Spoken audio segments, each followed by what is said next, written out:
Now what I got here is my little toolkit. I always carried this. The underneath is nice and smooth, see? And then I'm going to take about in the middle, again, this isn't rocket science. There's our main ingredients in peanut. Oh yeah, everything is nice and soft. If you was real hungry, this is better than steak.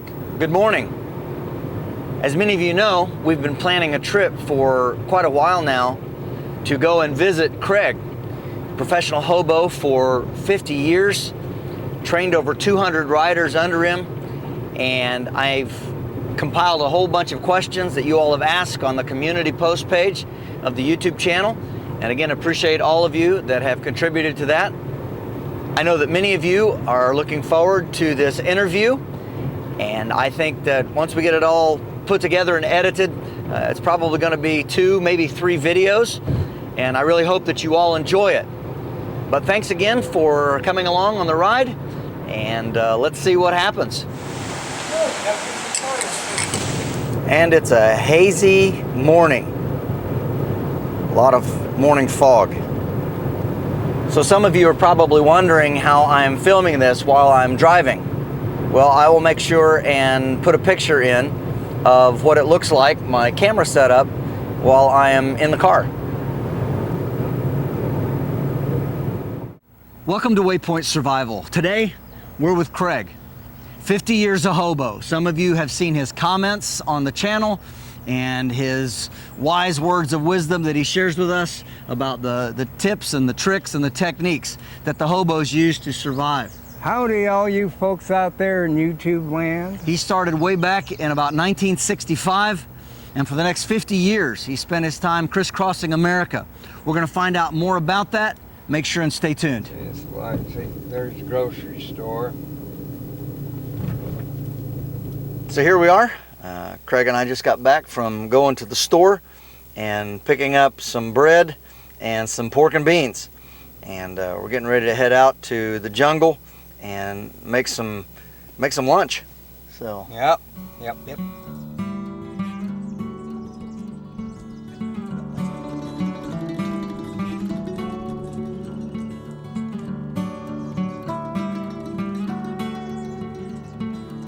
Well, here we are, Craig. Beautiful Duluth, Minnesota. A summer day in July. We're at an old hobo jungle, and there's signs that people have camped here before. And so this is an area that you've scouted out before, right? You've come out here and... Yeah, a number of times now. Right over yonder, not too far, is a set of tracks for the Burlington Northern, and before, at one time you could catch the Burlington Northern over here, but it got to where they won't let anybody close to the tracks anymore, and so you have to go across the bridge in the Superior, and there was like 4 or 5 yards you could catch out of, and then they all consolidated into 1 yard, and it's real hot, so you can't ride one out of there either anymore. Okay. So here we is. All right. Well, we've got all the fixings for a couple of different classic hobo meals. I think you're going to find it interesting, and I'll pan the camera down so you can see exactly what we've got, and I'll let Craig explain it to you. All right, now we got our toolkit that I always carry. I got me a church key, P38, and toenail clippers. I can use them for cutting wire if necessary. And then I got me a pair of pliers, always needed. I got me a spoon, and I got chopsticks. I learned to eat with chopsticks because, you know, if you ain't got nothing, you take a branch and you whittle it a little bit and you got 2 chopsticks, so you're never without something to eat. Right here is a nice cup, tin can cup that Mr. Bender made, and I make mine a little different, and I'm going to make one here because we're going to need a second cup. Here's some matches I always needed. I got the fixings for the vegetables for some, you know, from what I call pork and bean soup. I make a lot of them, and if I was a hobo years ago, this right here, my meal would have cost 12 cents. Today it run about $2.50. Got a loaf of bread, I got some bouillon, and that bouillon's been around for probably 120 years or longer. And I got instant coffee, and that's been around for a long time too. So it looks like you've got an onion. What else you got there? A potato and some carrots. All right. All, it's stuff that, any farmer would give you real, you go at one time, you find them in a dumpster if that's what had to do. So there you go. The only thing that cost me is a can of pork and beans. And in the day, I could have picked up a can of pork and beans, same brand, for 8 cents. If I had 8 cents. Okay. Now normally, I'd have a canteen or a water jug, but what we got here is we got some bottled water, but water's water. There's a creek right over here, and at one time I could have just gotten water from that creek, but I wouldn't trust the creeks anymore. Now what we're going to do is we're going to put water in here.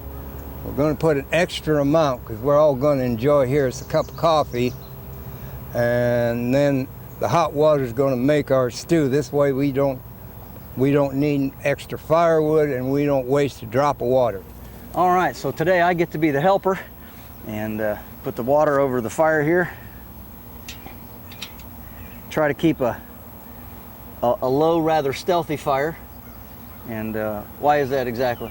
Well, see, if it's a big fire, it attracts insects. It attracts, two-legged animals sometimes, and people wonder, what are you doing over here? And that sort of thing, but you don't worry too much about that. A lot of times I'd start it in a tin can or an old pot, and I don't have to worry at all about it because it's in the can, and all it is a little bit of smoke coming up the center.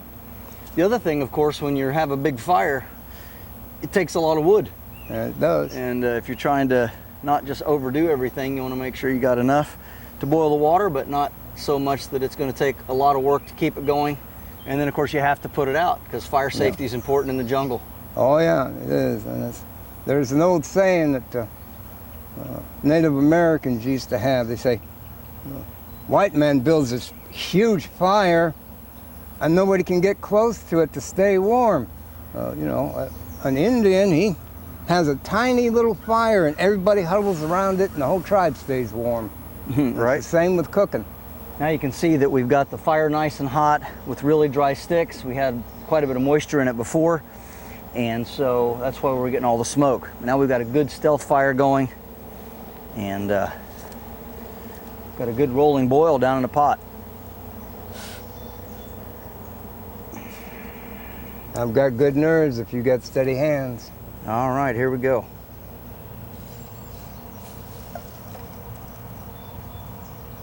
That's good. That's good. We're mostly cooking. Now what I got here is my little toolkit. I always carried this and a pair of pliers. Now I'm going to use this here, P38, and I'm going to open up my can of pork and beans because we need us another cup. Now this is pretty easy. If you know how to use a P38, you could use a pocket knife for that matter. Now, I'm not going to open it completely. See, I'm going to take my thumb, see, and I need that much of the lid not cut off, about a thumb's worth.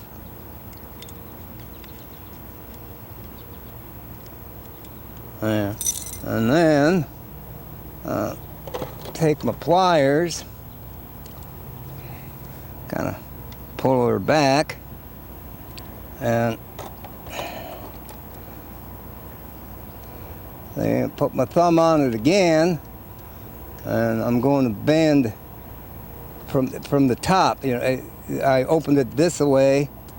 I'm going to bend it about like this. I'm going to bend it all the way over. I'm going to squish it down with the pliers. And then I'm going to go over to the other side, and it doesn't have to be exact because this isn't rocket science. But I'm going to bend it over just about to where the first piece come. Okay, this is not rocket science. I got it bent about right. And I take my fingers and I squish, squish, squish, squish. Now see, doing this, the underneath is nice and smooth. See? And then I'm going to take about in the middle, again, this isn't rocket science. Hold it like this. I'll do it so I'm pretty sure you can get it on the camera. And I'm about halfway, and I'm going to make it a 90 degree. And straighten it out so it looks pretty for the camera a little bit.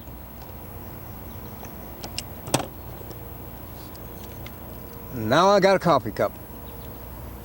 All right, now since I'm a little bum-legged here, I'll have him dump that. There's our main ingredients in pork and bean soup, a can of pork and beans. Just dump the whole thing in there. Maybe leave a little bit at the bottom for a pork and bean sandwich. That's probably about right. Alrighty, now we're going to go for a pork and bean sandwich. Now, back in the day, you could buy sliced or unsliced bread. The thing about sliced bread, it costs a penny or two more a loaf. And when every penny count, you usually bought unsliced bread. Now this ain't rocket science. I just put a spoonful of pork and beans on 1/2 side of bread. And there, sir, is your hors d'oeuvre. All right. Hobo caviar. And I'm gonna make myself one because I'm getting hungry. While it's cooking. All right, I'm going to say grace. Thank you, Father, for this food. In Christ's name, amen. Bless this food. Mm-hmm. If you was real hungry, this is better than steak. Tastes really good. Now, if we was sophisticated, we'd have either mustard or ketchup to put on it. No, we're not sophisticated. This is bare bones right here. But Because good. that's a really good flavor. Because this is what the British eat. Okay. So they have their 3 meals, but they have tea, which is kind of an in-between meals. They have them a cup of tea. Now they have tea and crumpets, that's kind of cookies. Or they have tea and biscuits, like, biscuits and butter, like. And a lot of times, a working man's tea, because he's still going to put in hours, was just this. A pork and bean sandwich, but they doctor it up a little bit. They put a little mustard, a little Worcestershire sauce, and they seem to put onions on everything. So they have some grind up onions on it, and they go, my dear, it's so good. Thank God you made these pork and bean sandwiches. Yeah. If you want to get fancy, you use rye bread. Oh, okay. You got to hold your pinky up when you eat rye bread. Well, the Russians do that. The Russians would probably do that because the wheat bread's expensive, the rye bread's cheap. All right. So, this don't matter what country you're in. When you're poor, you eat a lot of the same stuff. You just doctor it up different. Ah. All right, now I'm taking my good pocket knife. We're going to be doing these here. We're going to be doing the veggies here. Need me a little work surface here. So I'm going to take this potato. Now, thing about potatoes is a lot of, people peel them, but most of the nutrition in a potato is in the peelings. Or if you do peel them, you save them peelings because they will make a pretty nice breakfast when you ain't got nothing else. So you got it. So what we do is we just cut it into chunks, which is pretty. Smaller the chunk, the faster it cooks, and that's good, And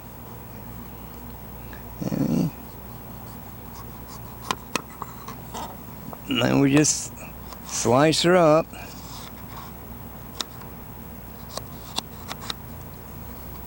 You don't have to measure, it's just one potato. If you want a lot of potatoes, you use a really big potato. This is like about a medium size, because got all this other good stuff going in. Here's the potatoes all chopped nice and small, so we're going to dump them in there. All right. Put these in here.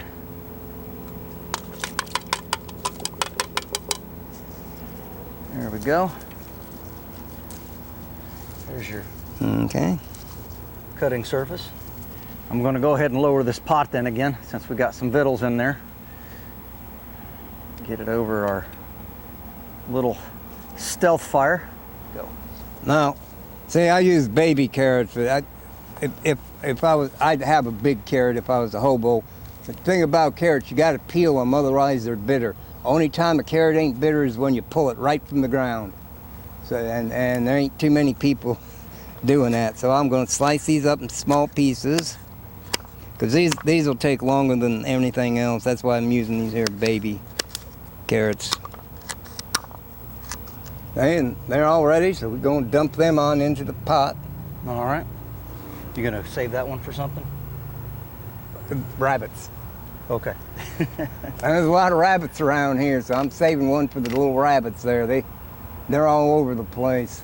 All right.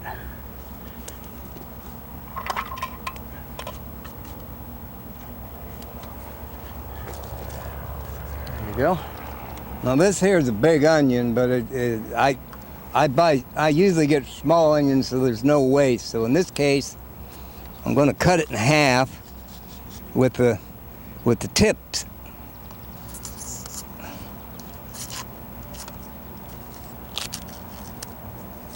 And I'll put half of it aside for some other meal. And then, see, when you cut it in half, that's the time you peel it. It's too hard otherwise. See, but if you do it, wait, you cut it in half, then you got it made, and then you cut the tip off. You know, these scraps can go to animals, so I'm putting them over here so well, critters can eat them. And then it's pretty easy. You just slice. Some people like it small, some people like it big. You just slice, and then you dice. And what you're using is the pot lid. Yep, I'm using the pot lid for my work surface, or I forget what they call them. It's a cutting board. Cutting board, yes, cutting board, you know. And if your pocket knife is sharp and you steady with your hands, you don't have to worry about cutting yourself. Now see, here's our onions, and that helps a whole bunch with the flavors. So my cook's helper here will all right, we'll administer. Put it right here in the pot then. Got my spoon in my pocket. I'll use that to help clean everything out. All right. You want me to put the lid on the pot now? No, ain't gonna. Oh, we got more stuff to fix. We got a little bit more stuff to fix. Now, now right there is bouillon. So if you hand me that jar. Now, bouillon cubes, this is powder, but bouillon cubes have been around for like 120, 130 years. Mm-hmm. And we're going to take us a... Need a spoon? Yeah. We're going to take us a spoonful, a couple spoonfuls, and I'm going to put them in the jar lid. See, and all of a sudden the vegetables and waters is going to actually taste like soup.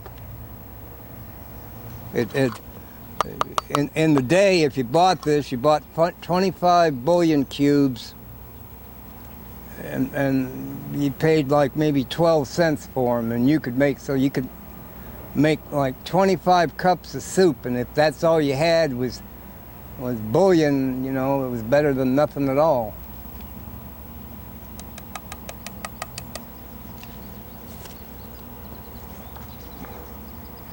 And we got stirred in. It's already looking pretty good. And we got a little water if it boils down too much. So just gotta wait for it to cook. Yep. Now, True enough. you can take the rest of them, go and throw them on in the stew pot, because not a drop goes to waste. And our soup's a boiling in here. Yep. So I'm guessing the carrots probably might take a little longer than the potatoes, but we'll see. And while you're at it, you might as well give it a stir in the pot there. Oh yeah, that'll do.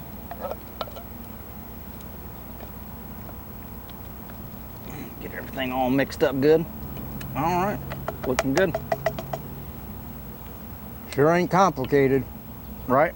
We got us a tin can of water heating up. We're going to have us a cup of coffee. Now these are pint, and we're just going to have a cup apiece. See, because we got to wash down them pork and bean sandwiches. All right. Now, you set her on up there. There you go, sir.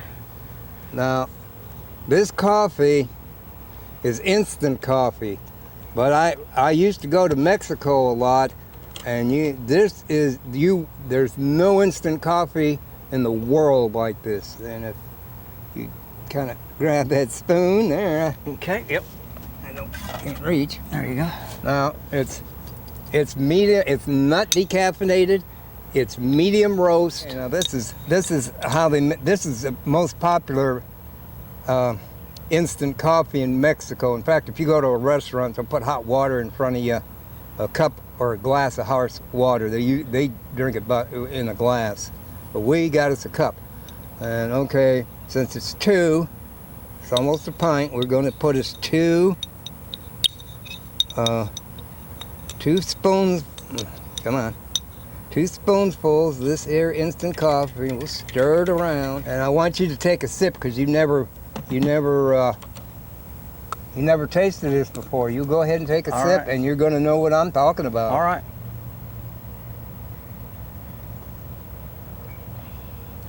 Yeah, that is really good. That's so smooth. You don't need no sugar, no cream, no nothing. It's just that's excellent. It's just good coffee. There we go. So we're going to divide it up here. That looks about right. Okay. And I'll be swishing mine around a little bit, help clean up the So cup. you still got some pork and bean residue in yours. Oh, that's okay. That's just a little sweetener. All right. Well, cheers. Happy coffee. It's my first coffee of the day. That's good. Once I discovered this, I got Folgers, and that's supposed to be top line. The heck with that. This is Mexican coffee. Okay. And so where do you pick this up at? Dollar Tree. The Dollar Tree. Okay. I think it's either $1.25 or $1.50. All right. So it's from the Dollar Tree. Because in the cafes and stuff, when I was in Mexico, that's what unless it was a real fancy joint, then they'd brew it. Uh-huh. But usually they just give you, they give you a glass of hot water and they put this here, and then they charge you by how many cups of hot water you drink. That's really good. See, the thing is, you don't need to add anything to it. It's so good all by itself. Yeah, I'll have to look that up. I had trouble finding it when it goes there, and the people that know about it, it flies off the shelf. It flies. I bought 3 jars of it, but see, I usually only drink 1 cup a day. Right. Blood pressure, but I drink a pint. Yeah. Yeah, so I'm not just drinking, Sure. I'm going to drink 1 cup, okay, I just make it a big cup. This is what I drink. And it's not decaf. It just, the thing about instant coffee, I'm not dumb. They put chicory in it. Okay. You don't get that bite with, you get some bite with coffee, but not the kind of bite they get. Down south they had pasta made one time. Ground grain, and basically what we used to go. Yeah, poor man's instant coffee, burnt toast and chicory. Okay. Because you couldn't. Chicory's wild, and burnt toast is like, Ma, you burn it. That's when you toasted it. You stuck a meat fork in there and you turning it over an open fire. Back in the days, that's how you made toast, because you couldn't afford a toaster, you couldn't afford the electricity. You may not have electricity. Right. And if they burn it and they say, okay, that's okay, we'll just grind it up and mix it with the chicory, and we'll brew it into coffee. Poor man's coffee. All right. Tastes like coffee. It ain't, but it tastes like it. It's good stuff. You just can't beat that. I'm going to show everybody what this looks like up close. So the label's still on it. Again, like I said, thumb's width. You saw how we bent it, put that together.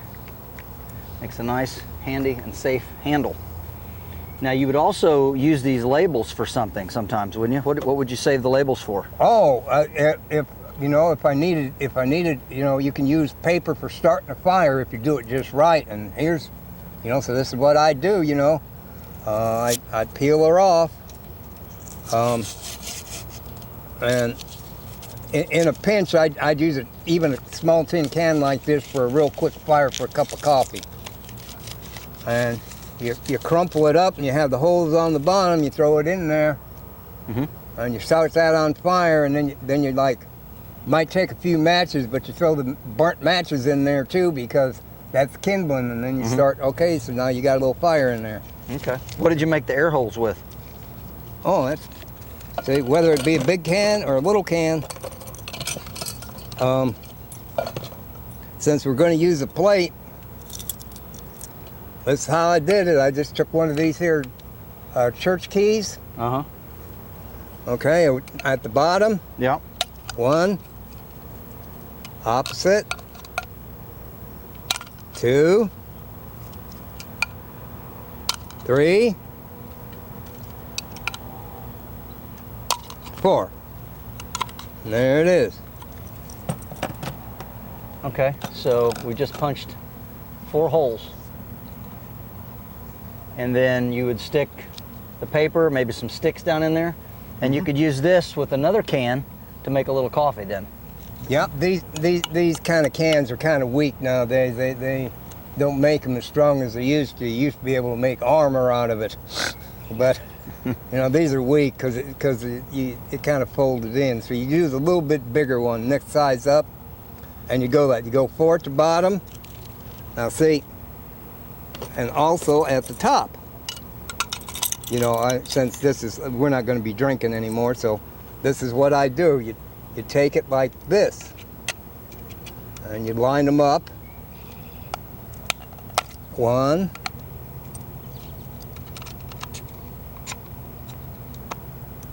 2, 3, 4. And then you take your pliers,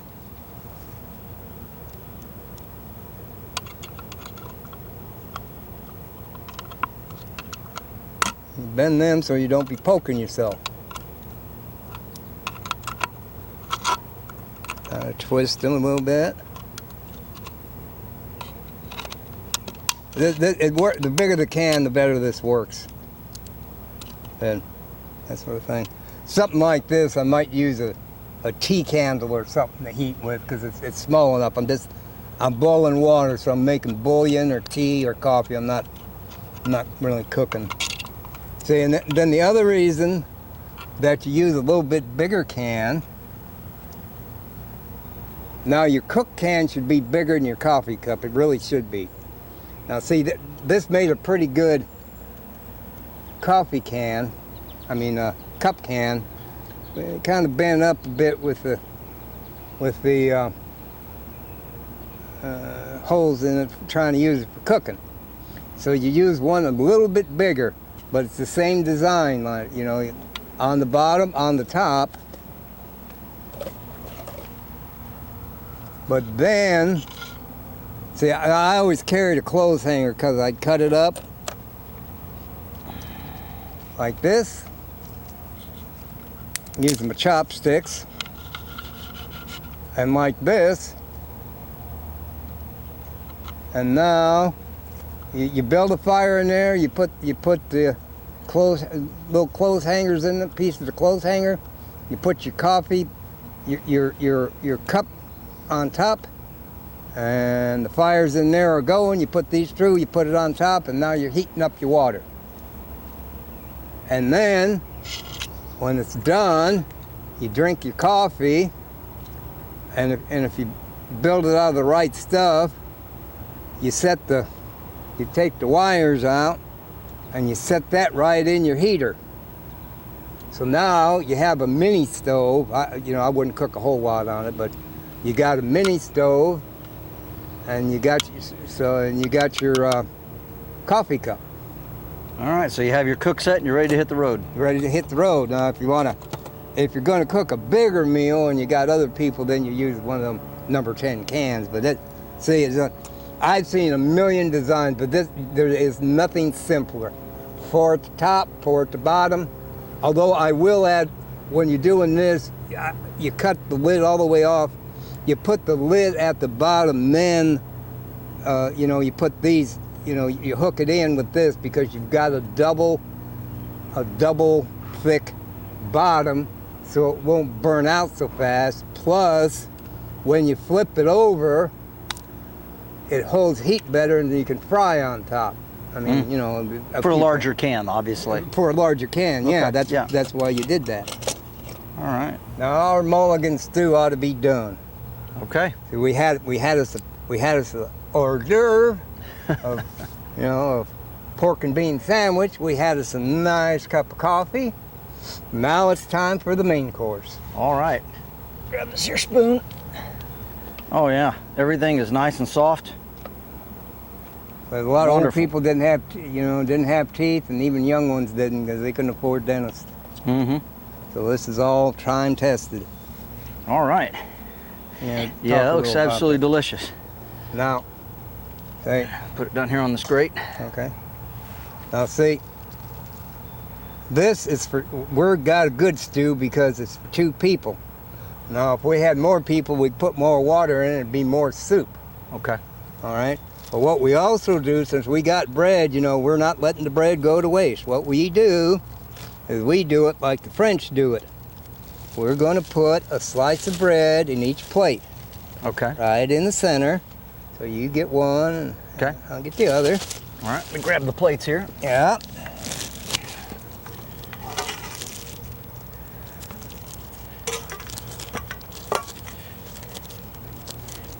And this is all we're using, just some aluminum pie plates, basically. All right. And your ladle, is that here? Is that, you might want to wipe it off a little bit, but that's your ladle. Okay. Yep. Wipe off some of the dust we got here from the fire. Or you can figure it's fiber. Yeah, a little extra fiber. Yeah. Okay. And so we dish it up. So some for me and some for you. All right. Another one here. No, I'm good. All right. Now, So just like that. yep. Now, believe it or not, if we was, during Depression days, this would be enough for 4 to 6 people. Wow. Because you're going, man, look at all this food I got. I haven't had anything but, chewing on weeds for 3 days. Right. It does look like a feast. And now, because we truly do have a feast, and I will guarantee there are people in the world, this looks like a 3-course meal to them. So let's give the blessing, okay? All right. And I go like this, thank you for the food, and I'm thanking God for, the earth, and I'm thanking the farmer for farming it, and I'm thanking the grocer for grocering it. I'm even thanking the garbage man for leaving some for me to eat. So thank you. Amen. Amen.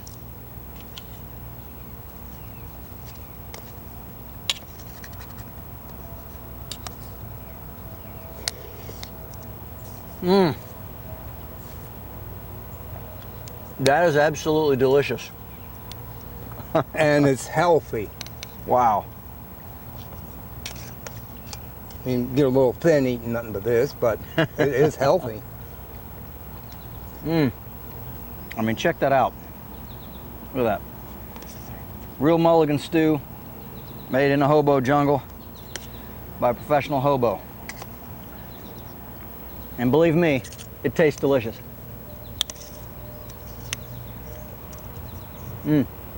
See, and this is why I said we only need 1 can of pork and beans and not a whole lot of water, because, see, we're going to have enough for seconds and maybe even thirds on this. Right?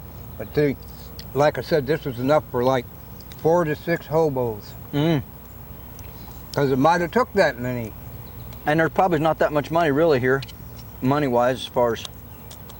In the day, okay, because I even wrote it down. Mm-hmm. The pork and beans were the most expensive. Mm-hmm. It cost 8 cents. Wow. I Yeah. mean, if we were buying it. Sure. The onion cost a penny. Mm. The carrot cost a penny. The potato cost a penny. Okay. And the bouillon cost a penny.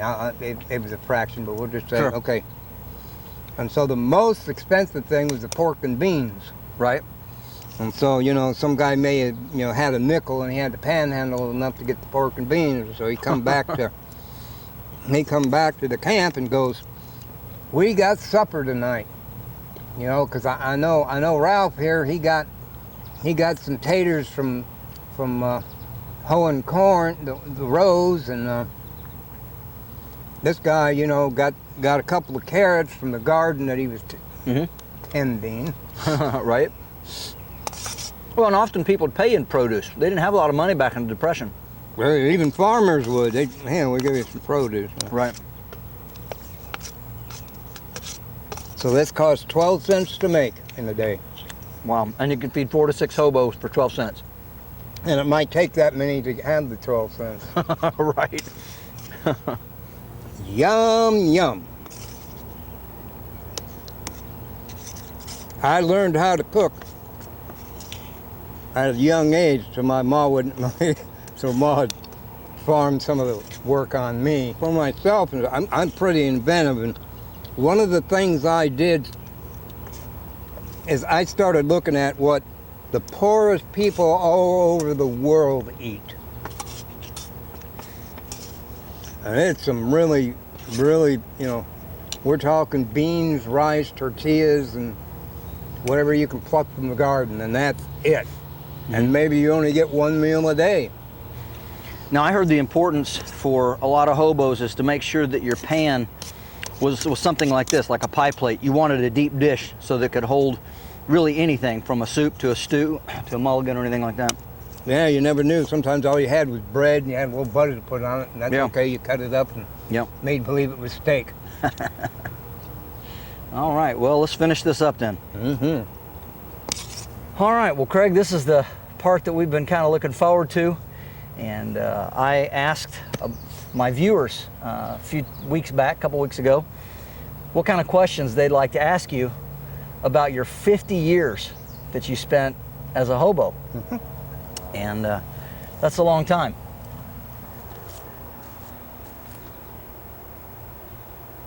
This is James Bender for Waypoint Survival. If you like this video, please give it a thumbs up. Also, make sure and check out the links in the description box below, just under the More button.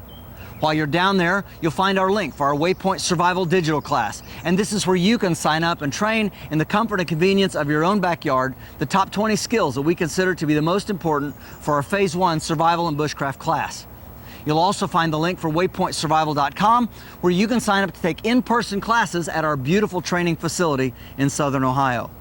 And if you haven't already done so, please subscribe to the channel. We'd really appreciate it. And when you do subscribe, make sure and press that bell button so that you can stay notified of all of our upcoming videos.